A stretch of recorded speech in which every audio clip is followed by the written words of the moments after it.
Vámonos a ir a esta hora con una vergüenza nacional. Para aquellos que dicen que no, que lamentablemente pues hay ciertas personas que les dañan la imagen a ciertos sectores económicos del país. Y especialmente a un sector económico que está salpicado, involucrado con muchos temas de las autodefensas unidas de Colombia y el paramilitarismo. Voy a hablarles de Nancy López de Russo. ¿Y qué pasa con esta importantísima ganadera del departamento del Cesar? Pues resulta que la Corte Suprema le condena y le ratifica la condena a esta ganadera por pagar a paramilitares para que mataran a un campesino. Así de sencillo.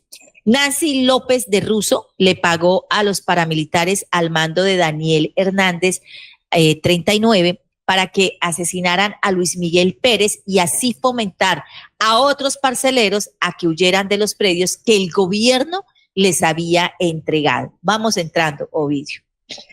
La Corte Suprema, mire, la Corte Suprema de Justicia dejó en firme la condena a 32 años de prisión contra esta ganadera del departamento del Cesar, Nancy López de Russo. Oiga, pero la tienen bien protegida. Porque ayer casi me sacó los ojos buscando en internet una fotografía de ella, una imagen de ella. No hay nada de imagen de ella, pero está condenada. 32 años de prisión por pagarle a los grupos, a las Autodefensas Unidas de Colombia, para que asesinaran al líder campesino Luis Miguel Pérez Simanca, creo que se llama así.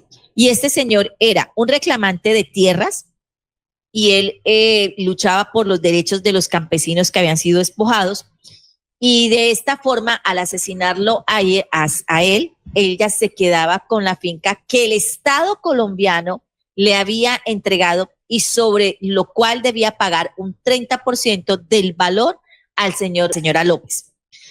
Esa finca se la habían entregado a él le habían entregado esa finca. Mire, el Tribunal Superior del Departamento del Cesar, el Tribunal Superior del Cesar, confirmó que la responsabilidad, que la señora Nancy López de Russo sí tenía una responsabilidad penal por haber ordenado el asesinato pagando 10 millones de pesos a alias David Hernández. La Corte Suprema señala que las pruebas son muy evidentes y que esas pruebas demostraron que la señora Nancy López de Russo, ganadera reconocida de la región, buscaba robarse, así lo decía, lo dijo textualmente, buscaba robarse las tierras que el Estado ya le había comprado en un 70% a ella misma para dárselas a los parceleros.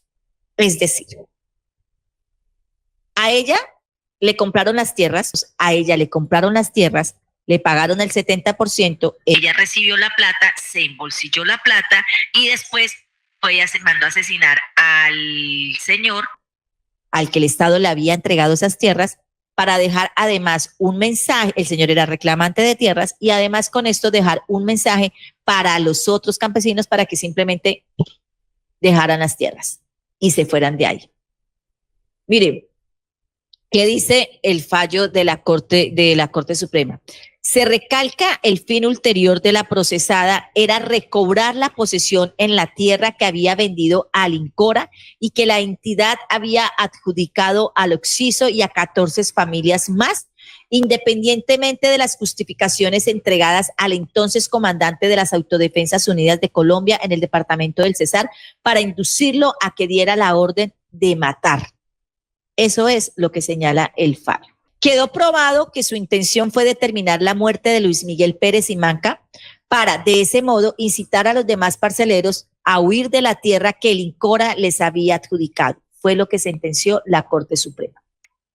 De esta forma, el Alto Tribunal cuestionó el papel de la Procuraduría Judicial Penal Segunda de Valledupar, que en su concepto ante el Tribunal del Cesar pidió absolver a la condenada ganadera malandra, a pesar de las pruebas que existían en su contra, que estaban en el expediente, y lo que argumentaba la Procuraduría. Ahí es cuando uno dice para quiénes ha trabajado la Procuraduría, argumentaba solamente principios morales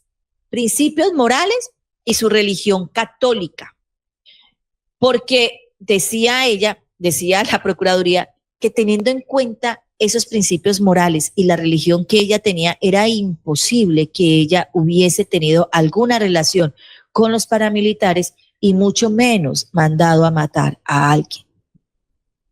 Esto me recuerda al juez que dejó libre a los 2 del CTI que están siendo investigados por el caso de Pacho Malo, que pidiendo desviar informes y para encubrir un proceso de narcotráfico, presuntamente encubrir un proceso de narcotráfico, que el juez los dejó libres porque sus hojas de vida son intachables, no tienen ninguna tacha más que esta investigación, y entonces quedan libres. Hay unos jueces. Miren, señala finalmente el alto tribunal, 2 puntos, abro comillas, así la acusada, lejos de ser una víctima, era una aliada del mencionado grupo armado ilegal, lo cual da al traste con el parecer de la Procuraduría Judicial Penal 2 de Valledupar, atinente a que en su particular visión es absurdo pensar que por los principios morales, familiares y sociales de Nancy María López de Russo, ella se haya aliado con delincuentes. Las pruebas registran que eso fue lo que ocurrió, es decir, sí salió con los delincuentes. La señora Nancy López de Russo está en la prisión y debe continuar en la prisión porque se mantiene vigente la decisión de no concederle la suspensión de la ejecución de penas ni la detención domiciliaria. Ella se encuentra en estos momentos en la cárcel, creo que es en la cárcel de Bucaramanga. Ella ha sido pues responsable de los cargos de homicidio en persona protegida, porte ilegal de armas, desplazamiento forzado y concierto para delinquir, para que vayan viendo cómo algunos ganaderos son los que le dañan la imagen al sector de la ganadería en el país. Qué vaina, ¿no? Tantos ganaderos, cada vez conoce uno más casos de ganaderos, y esta ganadera sí que resultó bien malandra.